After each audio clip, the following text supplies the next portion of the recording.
اگر آپ کو میری یہ ویڈیو پسند آئے تو like, comment and share, subscribe کرنا مت بھولیے۔ السلام علیکم آڈینس، شیر خوارزم کی اگلی ایپیسوڈ کی طرف بڑھتے ہیں۔ جیسا کہ آپ لوگوں نے دیکھا کہ چنگیز خان کے حملے کا انداز کیا ہی نرالا تھا۔ اب اس کے بعد ہم بڑھتے ہیں اس کے ظلم و ستم اور غارت گری پر۔ چنگیز خان مفتوحہ اقوام پر رحم کرنے کی قائل نہ تھا۔ جن علاقوں کے عوام مرعوب ہو کر بغیر جنگ کے متی ہو جاتے، وہاں بھی لوٹ مار کا بازار۔ تاتاری فوج گھروں میں گھس کر سب کچھ لوٹ لیتی، عورتوں کی کھلے عام عصمت دری کی جاتی، تاہم ایسے علاقے اکثر قتل عام سے محفوظ رہ جاتے۔ جنگ کے بعد زیر قبضہ آنے والے شہروں کو مکمل طور پر لوٹ کر آبادی کو فنا کر دیا جاتا۔ ہر طرف لاشوں کے پہاڑ نظر آتے، کھوپڑیاں کاٹ کاٹ کر ان کے بلند مینار بنائے جاتے، آخر میں شہر کو آگ لگا کر راکھ کر دیا جاتا اور کوئی ذی نفس زندہ نہ بچ پاتا۔ بعض اوقات لڑائی میں قید ہونے والوں سے جبری مشقت لی جاتی، ان سے پل اور مورچے تعمیر کرائے جاتے، خندقیں کھدوائی جاتی، لیکن جب تاتاری کسی دور دراز علاقے کی طرف کوچ کرتے تو ان قیدیوں کے بوجھ سے نجات پانے کے لیے سب کو قتل کر دیتے۔ البتہ اگر ان میں کوئی شخص کسی فن یا صنعت کا ماہر ہوتا تو اس کی جاں بخشی کر کے اس سے ہنر کا فائدہ اٹھایا جاتا۔ حسین و جمیل عورتیں بھی قتل عام سے متشنہ ہوتی، انہیں خان اعظم اور ان کے سرداروں کی خدمت کے لیے بچا لیا جاتا۔ ہڈیوں کا پہاڑ۔ تاریخ نگارستان فارسی میں لکھا ہے کہ مسلمانوں کا ایک قافلہ چنگیز خان کی حدود مملکت میں داخل ہوا۔ دور سے انہیں ایک سفید پہاڑ نظر آیا۔ اہل قافلہ کو اس بات میں ذرا بر شک نہ بھی تھا کہ یہ کوئی برف پوش پہاڑ ہے، مگر قریب جا کر دیکھا تو حیرت زدہ رہ گئے کہ وہ پہاڑ دراصل ان مردوں کی ہڈیوں سے بنا تھا، ان مردوں کی ہڈیوں سے بنا تھا جو چنگیز خان کی خون ریزی کے نظر ہو گئے تھے۔ تاتاریوں کا مذہب۔ تاتاریوں کے دین و مذہب کے بارے میں اتنا ضرور پتہ چلتا ہے کہ وہ خالق و قادر مطلق ایک ہستی کا تصور رکھتے تھے، مگر اس کے ساتھ ساتھ وہ شرک میں بھی مبتلا تھے۔ عبادات کے انداز و اطوار میں وہ ہند کے غیر آریہ قدیم باشندوں سے ملتے جلتے تھے۔ خبر قرآنی کے مطابق اس قوم میں ضرور کوئی پیغمبر مبعوث ہوئے ہوں گے، مگر زمانے کی گردش اور شیطانی تلبیسات کے اثرات سے ان کی تعلیمات فراموش ہو چکی تھی۔ تاتاریوں میں ستارہ پرستی کے اثرات بھی معلوم ہوتے تھے۔ تمام تاتاری صبح طلوع آفتاب کے وقت سورج کو سجدہ کرتے تھے، بجلی کی چمک اور ابر کی گرج سے انتہائی خوفزدہ ہوتے تھے۔ ان کے نزدیک آسمان لازوال تھا اور اس پر نظر آنے والے غیر معمولی مناظر کو وہ آسمانی غضب گمان کرتے تھے۔ ان کے نزدیک ہوا میں کچھ ارواح بستی تھی جو طوفان، گرج، چمک اور دوسرے آسمانی انقلابات برپا کرتی تھی۔ ان ارواح کو تنگری کہتے تھے۔ چنگیز خان روزانہ ایک پہاڑ پر چڑھتا، اس پہاڑ کو تنگری کا ٹھکانہ تصور کرتا تھا۔ وہاں وہ چاروں طرف کی ہواؤں اور آسمان سے خطاب کر کے دعائیں مانگتا اور تنگری کی مدد نصرت طلب کرتا۔ کشلوق خان کی سرکوبی۔ تبت سے لے کر چینی ترکستان کی آخری حدود تک کا وسیع علاقہ کشلوق خان نامی ترک سردار کے زیر قلم تھا۔ اس کی سرحدیں ایک طرف خوارزم شاہ کی علمبرداری سے اور دوسری طرف چنگیز خان کی حدود مملکت سے مل رہی تھی۔ کچھ ہی عرصہ پہلے کشلوق نے خوارزم شاہ کے ساتھ مل کر ترکان خطا کو شکست دی تھی۔ تب سے کشلوق کی طاقت برابر بڑھ رہی تھی۔ وہ چنگیز خان کا تابع ہونے کی بجائے خود مختار رہنا پسند کرتا تھا۔ چنگیز خان نے خطائی شہنشاہیت کو نابود کرنے کے بعد قراقرم میں جبین و یان کو ایک لشکر دے کر کشلوق خان کی سرکوبی کے لیے بھیجا۔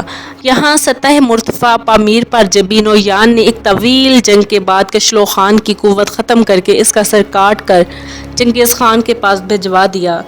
اس فتح کے بعد چینی ترکستان کے مسلم قبیلے اور تبت کے بدھ مت قبائل بھی چنگیز خان کی شمشیر خون آشام کے زیر سایہ آ گئے۔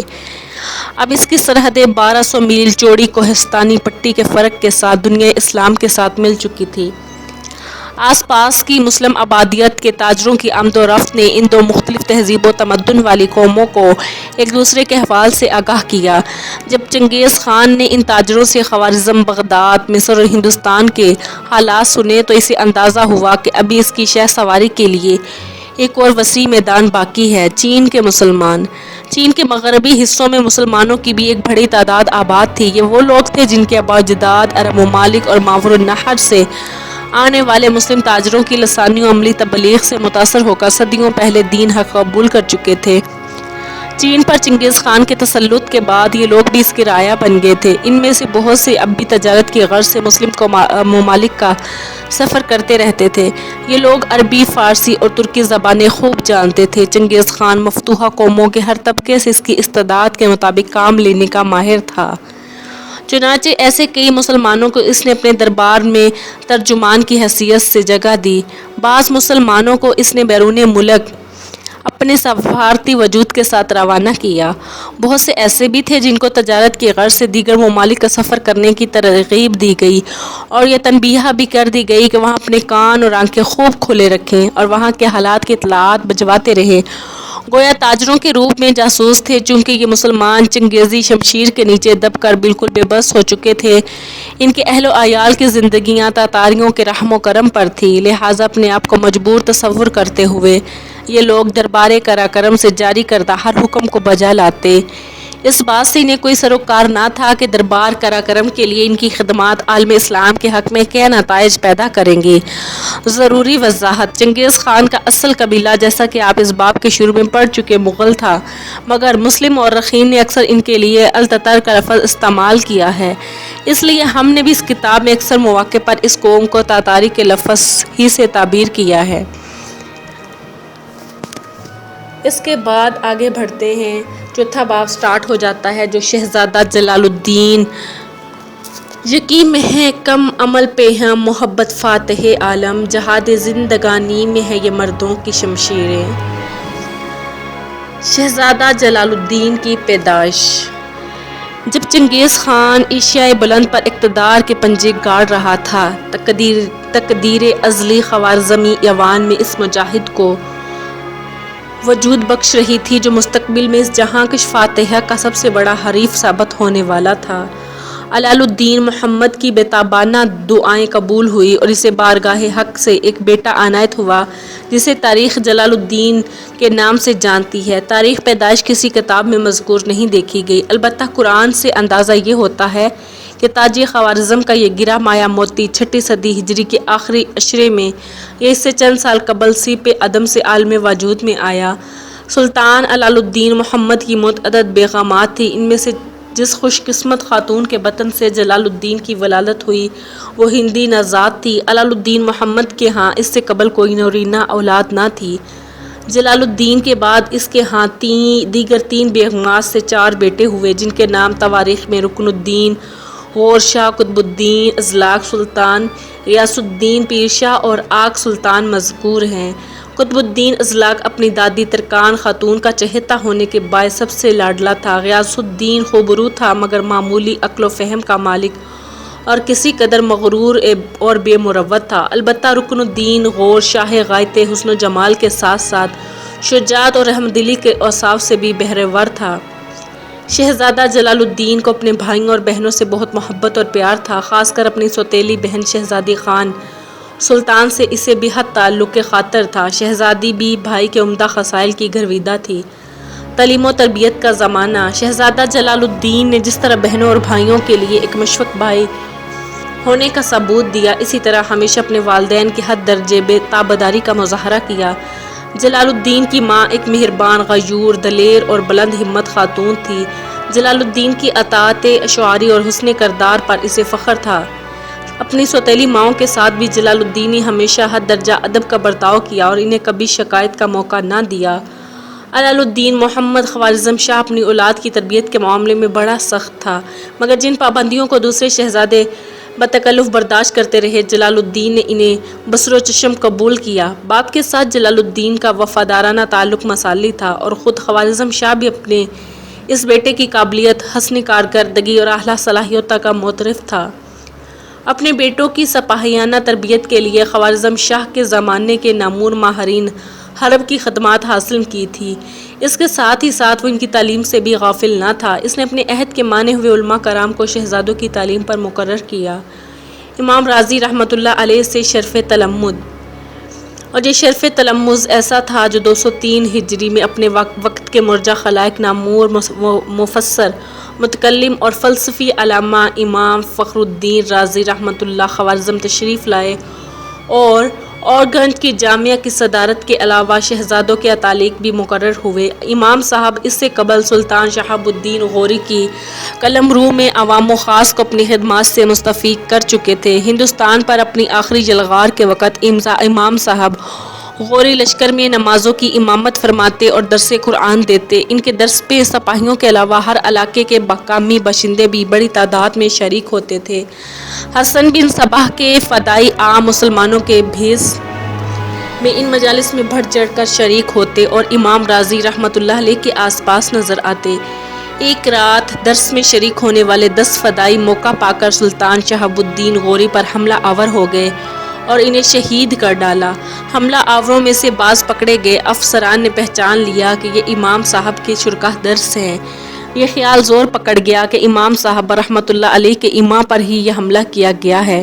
امام صاحب رحمۃ اللہ علیہ نے بڑی مشکل سے اپنی برات ثابت کی۔ ہندوستان سے واپس آ کر امام صاحب رحمۃ اللہ علیہ ہرات میں واقع اپنے مدرسہ میں پہنچے، لیکن یہاں بھی وہی افواہ گردش کر رہی تھی کہ اہل ہرات کے ایک مشتعل ہجوم نے امام صاحب کے مدرسے پر حملہ کر دیا۔ شہر کے مقتدر لوگوں نے بھی بڑی مشکل سے ان کو واپس کیا۔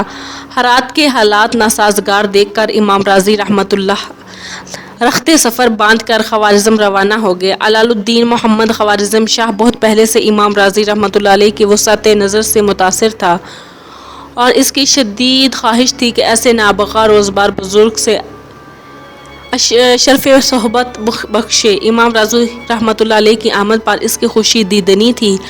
شاہ کو اپنے حسب پسند ایک عبقری علمی شخصیت کے ہم مجلسی نصیب ہوئی۔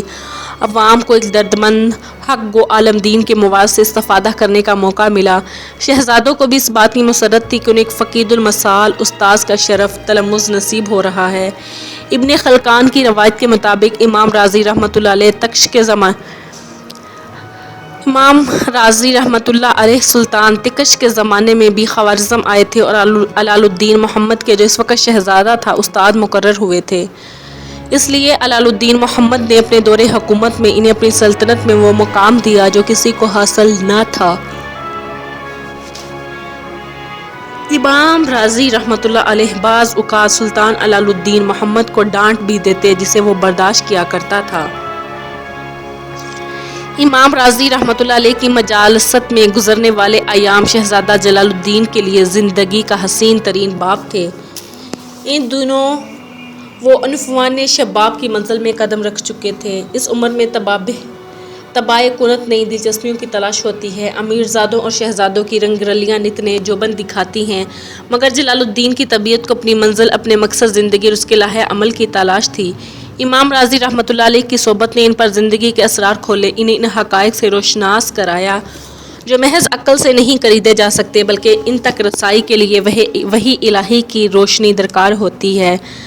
شوال 202 ہجری میں امام رازی رحمۃ اللہ علیہ نے 63 برس کی عمر میں وفات پائی۔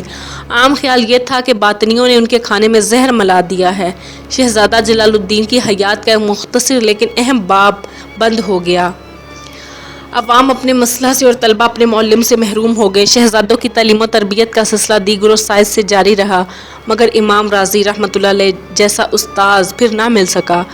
عسکری تربیت اور احساس ذمہ داری، ملک و ملت کے حالات شہزادہ جلال الدین کے سامنے تھے۔ خدا داد ذہانت، علمی وسعت اور تاریخ امم کے تفصیلی جائزے نے ان پر یہ بات عیاں کر دی تھی کہ بعض اوقات ایسا ہوتا ہے کہ ملت کے مستقبل کا ذمہ دار اپنی ایک غلطی کے باعث پوری قوم کو عبرتناک تباہی سے دوچار کر دیتا ہے۔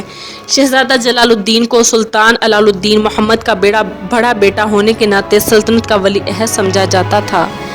اس لحاظ سے شہزادے کو خود بھی اپنی ذمہ داریوں کا احساس تھا۔ انہوں نے عسکری ماحول کی سخت ترین اور کھٹن زندگی کو خود پر لازم کر لیا، گویا ان کے نزدیک یہ مسلم قیادت کے لیے بنیادی غذا تھی۔ اب باپ کے حسب منشا محدود انتظامی اور سرگرمی اموار میں شرکت کے بعد ان کا اکثر وقت لباس خوب سجتا تھا اور سپاہیانہ مشقوں میں گزرتا۔ وہ فنون حرب کے دلدادہ تھے۔ ان کی قدر گندمی ساولت اور رنگت اور چھریرے بدن پر فوجی لباس خوب سجتا تھا. چہرے کی آب و تاب، ہمت و شجاعت، مومنانہ وقار اور خیال اندیش متانت نے ان کی شخصیت کو عجیب رعنائی بخش دی تھی. کئی سالوں کی مسلسل سخت ترین فوجی ریاضت سے وہ جنگی داؤ بیچ میں ایسی مہارت حاصل کر چکے تھے جس سے ان کی اور ان کے دوسرے ہم اثر عاجز تھے. وہ نہ لحیم شہیم تھے اور نہ طویل القامت، بلکہ معمولی جسامت کے ایسے حج چشمے ابلتے دکھائی دیتے کہ کوئی بڑے سے بڑا پہلو ان کے منہ کے سامنے ہاتھ رکھ دیتا. وہ کئی مناظر شہ سواری کرتے سکون پاتے. وہ ایسے قائد کے پاس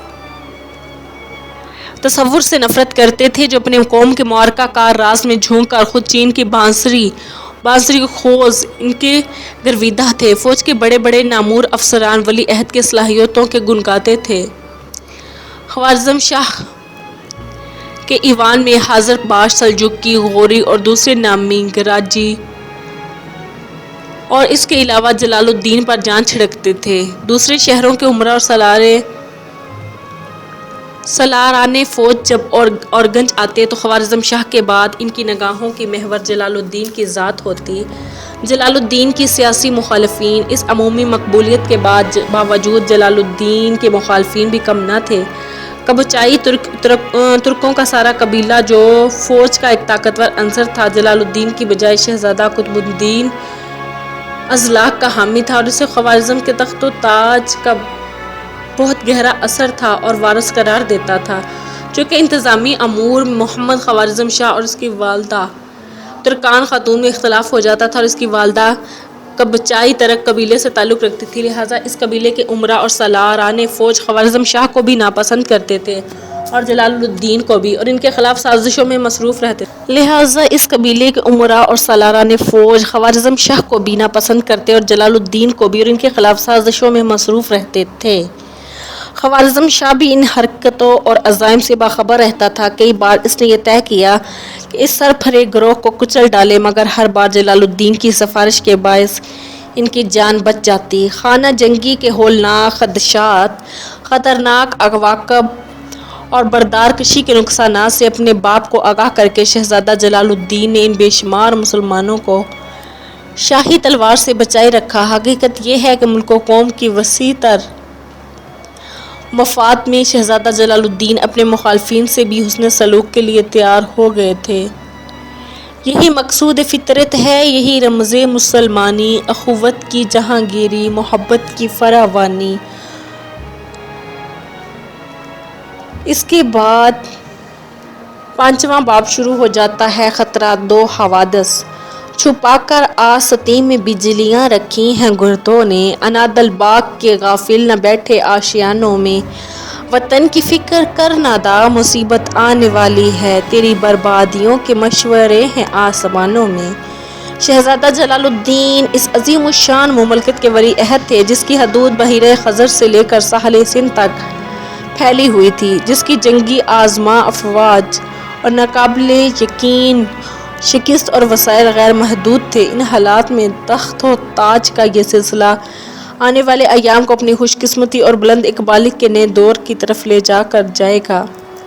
ان حالات میں تخت و تاج کا یہ وارث آنے والے ایام کو اپنی خوش قسمتی اور بد قسمتی بلند اقبالی کے نئے دور کا آغاز ہو چکا تھا. سراپا اشتیاق بن کر ان کا منتظر رہتا تو عجب نہ تھا، مگر جلال الدین کی مؤمنانہ فراست حالات کی غیر محسوس انداز میں تدریجی تبدیلی اور امت مسلمہ کے روز افزوں تنزل کو بھانپ کر کسی بھیانک انقلاب کی بو سونگھ رہی تھی. 7ویں صدی ہجری کا آغاز ہو چکا تھا. اسلام کی وہ مشعل جس نے 600 سال قبل جزیرہ عرب سے نمودار ہو کر دنیا کے تاریک ترین گوشوں کو منور کر دیا تھا، اب داخلی و خارجی لحاظ سے ہمہ جہتی خطرناک آندھیوں کا مقابلہ کر رہی تھی. 6 صدیاں بیشتر اسلام ایک غیر مانوس صدا بن کر عرب کے دشت و جبل میں گونجا تھا. اس کی ہمہ گیر دعوت ابتدا میں اجنبی محسوس کی گئی، لیکن دیکھتے ہی دیکھتے اس نے اپنے بدترین مخالفین کو اپنا شیدہ اور گرویدہ بنا لیا. پیغمبر انقلاب رسول صلی اللہ علیہ وآلہ وسلم کی حیات مبارکہ میں ہی اسلام کی دعوت کی بازگشت جزیرہ نمائے عرب سے باہر بھی دنیا میں سنائی دینے لگے. خلافت راشدہ کے سنہری دور میں شاید ہی روئے زمین کا کوئی آیا آباد خطہ ایسا ہوگا جہاں عرب کی اس انقلاب کا چرچا نہ ہوگا۔ قرآن اولیٰ ایک مثالی دور تھا جب مسلمان حقیقتاً میں مسلمان تھے۔ پیغمبرانہ دعوت کو انہوں نے شعوری طور پر قبول کیا تھا اور اپنے رگ اور پے میں اسے رچا بسا لیا تھا۔ ان کے ایمان و یقین کا استحکام پہاڑوں کے اس سلسلے کے ساتھ ساتھ بڑھ جاتا تھا۔ وہ 2 دن کے شہسوار اور راتوں کی عبادت گزار تھے۔ ان میں سے ہر ایک کا تن من دھن علیہ کلمت اللہ کے لیے وقف تھا، لیکن جوں زمانہ گزرتا گیا، ایمان کی وہ تپش جس نے عرب کے صحرا نشینوں کو عجم کے چمن زادوں کی نگہبانی عطا کی تھی، بتدریج کم ہوتی چلی گئی۔ نت نئے فتنوں نے عالم اسلام کو اپنی لپیٹ میں لے لیا۔ جا بجا اور اندرونی شورشوں نے اسلامی فتوحات کا دائرہ محدود کر لیا۔ اعمال حکومت سے خدا خوفی اور آخرت کی جواب طلبی رخصت ہونے لگی۔ عوام کا حال بھی زیادہ مختلف نہ رہا۔ نماز، روزہ، حج، زکوٰۃ اور اس کے ساتھ ساتھ دیگر فرائض کی بجا آوری کے باوجود گناہوں سے احترام کا اہتمام کم سے کم ہوتا گیا۔ اگر حاکم متساہل ہوتا تو علانیہ گناہوں کا ارتکاب بھی عام ہو جاتا۔ اگر حاکم متساہل ہوتا اور پھر یہ ہو جاتا۔ اور اس کے علاوہ مسلم معاشرے کی اخلاقی قدر اور روز بروز زوال پذیر تھی۔ عالم اسلام کی مجموعی حیثیت سے ایک صاحب فراموش کو اس وقت مریض کے مشابہ تھا جسے لاعلاج بیماریوں نے جکڑ رکھا ہوا تھا۔ امت مسلمہ کو تباہی کے دہانے تک پہنچانے والے اسباب و علل ویسے تو بکثرت اور متنوع تھے، لیکن ان میں مندرجہ ذیل 5 اسباب بنیادی حیثیت رکھتے تھے جن پر تمام امت کے مجموعی تنزل اور انحطاط کا دار و مدار تھا۔ نمبر 1 حب دنیا، نمبر 2 فریضہ جہاد سے غفلت، نمبر 3 دعوت اللہ میں کوتاہی، نمبر 4 اعتقادی و نظریاتی فتن کی اثر انگیزی، نمبر 5 باہمی انتشار۔ آگے ان اسباب کا قدر وضاحت سے جائزہ کرتے ہیں۔ حب دنیا اسلامی معاشرے کی جڑوں کو کھوکھلا کرنے والی سب سے خطرناک مہیا اور اس کے ساتھ ساتھ خطرناک عنصر حب دنیا کا مرض تھا جو عالم اسلام کو اپنی لپیٹ میں لے چکا تھا۔ معاشی آسودگی اور آسائش کے تمام وسائل مہیا ہونے کے باعث تنوع پسندی کے ہاتھ آ گئے تھے، جو چند روز اہم درہم کے عوض دین و ملت کے مفادات کا سودا کرنے کے لیے ہمہ وقت مسعود رہتے تھے۔ عوام میں ابھی وہ رضاکار باقی تھے جو صلیبی محاربات میں سلطان صلاح الدین ایوبی کے شانہ بشانہ بیت المقدس کی آزادی کی جنگ لڑ چکے تھے۔ وہ مجاہد ابھی زندہ تھے جو غور افواج کے ہمراہ سرزمین ہند کی تسخیر کے لیے نکلے تھے۔ وہ سرفروش بھی موجود تھے جنہوں نے خوارزمی پرچم تلے جمع ہو کر ترکان خطا کو ناقابل فراموش سبق دیا تھا، مگر یہ سب پچھلی نسل سے تعلق رکھتے تھے اور چراغ سحری بن کر ٹمٹما رہے تھے۔ نوجوان پوت جس پر ملت کے اقبال کا دار و مدار تھا، عملی تعطل اور جمود کے دور سے گزر رہی تھی۔ زر پرستی اور راحت پسندی لوگوں کی طبیعت ثانیہ بن چکی تھی۔ مناصب کا حصول مطمخ نظر بن چکا تھا۔ گویا حب دنیا کے دونوں شعبے حب مال و حب جاہ دلوں میں گھر کر چکے تھے۔ حکام کا حال سب سے زیادہ خراب تھا۔ اراکین سلطنت کی باہمی رنجشیں ختم ہونے کا نام ہی نہ لیتی تھیں۔ ان میں سے کوئی شخص دوسرے پر اعتماد نہیں کر سکتا تھا۔ خود سلاطین اور فرما روا بھی ان ریشہ دوانیوں سے محفوظ نہ تھے۔ چند سردار کسی بھی وقت باہمی گٹھ جوڑ کر کے حکمران کے لیے خطرہ بن جاتے تھے۔ ایوان بالا کے اس غیر تسلی بخش ماحول میں جو دراصل حب مال و حب جاہ کی پیداوار تھا، ملک و ملت کے بہبود کے لیے کسی اجتماعی سعی کا تصور ختم ہوتا جا رہا تھا۔